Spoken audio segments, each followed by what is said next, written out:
क्या हुआ? जब एक पाकिस्तान का परिवार पहुंचा बांके बिहारी मंदिर में, फिर वहां जो चमत्कार हुआ उसे देखकर आपके भी पैरों तले जमीन खिसक जाएगी। दोस्तों, आखिर वो पाकिस्तान का परिवार बांके बिहारी मंदिर में क्यों गया? आखिर बांके बिहारी मंदिर में उन लोगों के साथ क्या हुआ जिस घटना ने उनकी जिंदगी को बदल कर रख दिया? जानने के लिए इस वीडियो को बिल्कुल अंत तक देखिएगा।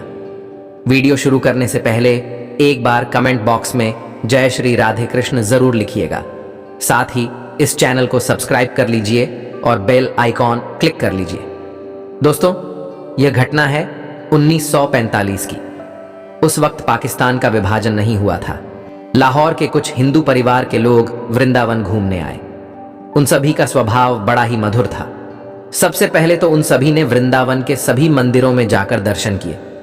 फिर आप पहुंचे बांके बिहारी मंदिर में।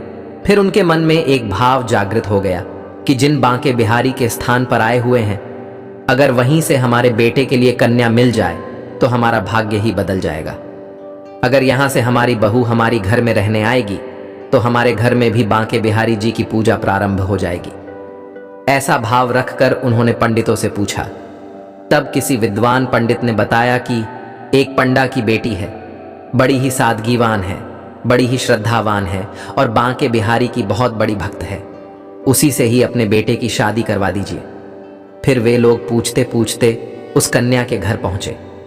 घर परिवार देखकर आए। अब लड़के वाले को तो लड़की पसंद आ गई, पर लड़की वाले विचार करने लगे। कहने लगे, हैं तो यह सभी यात्री ही। फिर लड़की वालों ने कहा, बात तो हम पक्की कर लेंगे, लेकिन पहले हम लाहौर आकर देखेंगे। आप लोग कहाँ रहते हैं, क्या व्यवसाय है, सब कुछ। फिर लड़के वालों ने कहा, ठीक है। यह कहकर वे सभी लाहौर के लिए रवाना हो गए। कुछ दिनों बाद लड़की वालों ने लाहौर जाकर सब कुछ देखा। अब उन्हें भी लड़के वाले पसंद आ गए। फिर शादी की तारीख निकाली गई और उन दोनों की बड़े ही धूमधाम से शादी कर दी गई। अब शादी के बाद कन्या को लाहौर जाना पड़ा, पर कन्या का बांके बिहारी जी के प्रति स्नेह बहुत ज्यादा था। वो लगातार बांके बिहारी जी से एक ही प्रार्थना करती थी, मुझे अपने आप से कभी अलग मत होने देना, मैं जी नहीं पाऊंगी। अब लाहौर जाकर एक विवाहिता की दिनचर्या में वो ढलने लगी। संध्या भजन करना, अपने लाला की सेवा करना और परिवार वालों का ख्याल रखना। एक दिन उसके ससुराल में ऐसी घटना घटी जिसे जानकर परिवार के सभी लोगों के रोंगटे खड़े हो गए। कन्या उठी और अपने ससुर जी से कहने लगी, पिताजी, मेरे बांके बिहारी जी मुझसे बातें करते हैं। ये जो प्रतिमा मैं लेकर आई हूं वृंदावन से, ये कोई साधारण प्रतिमा नहीं है। कह रहे हैं कि यह स्थान छोड़ दो, अन्यथा बड़ी दिक्कत हो जाएगी। उसकी बात सुनकर पहले तो सभी ने मजाक में टाल दिया। सभी ने कहा, ऐसा थोड़ी ना होता है। अगले दिन कन्या ने फिर से कहा, मेरे बांके बिहारी जी कह रहे हैं यह स्थान छोड़ दो, सबके लिए यही अच्छा होगा, वरना बड़ी दिक्कत हो जाएगी। अब ससुर जी को गुस्सा आने लगा। उसके पति ने भी उसे डांटा। बोला, क्या पागलपन है, हम लोग कितने वर्षों से यहां रह रहे हैं, कोई दिक्कत नहीं हुई। फिर कन्या शांत हो गई। हफ्ते गुजर गए। दिन का समय था। एक खबर आई। एक व्यक्ति भागता हुआ उस कन्या के ससुर जी के पास गया और बोला, सेठ जी, आपके बड़े बेटे का जो बेटा है, आपका पोता, उसका कुछ लोगों ने अपहरण कर लिया है। मैं उसे स्कूल से लेकर आ रहा था। रास्ते में कुछ लोग बच्चे को छीन कर कहने लगे, यह हिंदू का लड़का है, हम इसे मार देंगे, और लेकर भाग गए। उसकी बात सुनकर सेठ जी को रोना आ गया। रोते रोते घर पहुंचे और अपने बहू को बुलाकर कहने लगे, मुझे माफ कर दो बेटा, मुझसे भारी अपराध हो गया है। तुम्हारे बांके बिहारी जी कह रहे थे ना, कुछ दिक्कत आ सकती है, और आज वह दिक्कत आ भी गई। मेरे पोते का अपहरण कर लिया गया है और वे लोग उसे मार देंगे। अब कुछ उपाय बताओ, अब क्या करना होगा। कन्या रोते हुए सभी को लेकर मंदिर पहुंची। कहा, इनसे ही प्रार्थना करो, यही उपाय कर सकते हैं। और सबने मिलकर प्रार्थना की, हे बांके बिहारी जी, हमारे पोते को वापस लौटा दीजिए। कुछ समय व्यतीत हुआ। तभी अचानक से एक पुलिस वाला आया और कहने लगा, क्या यह छोटा सा बालक आपका है?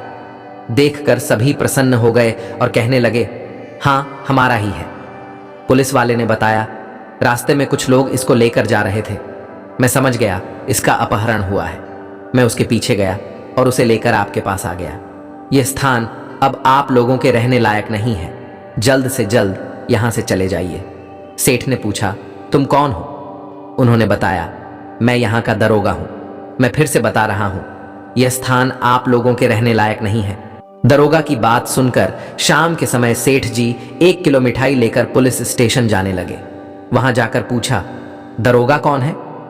तो दूसरा दरोगा बैठा था, उससे मिलवा दिया। सेठ ने कहा, नहीं, यह दरोगा नहीं, वो दरोगा जो सुबह हमारे घर पर हमारे पोते को लेकर आया था।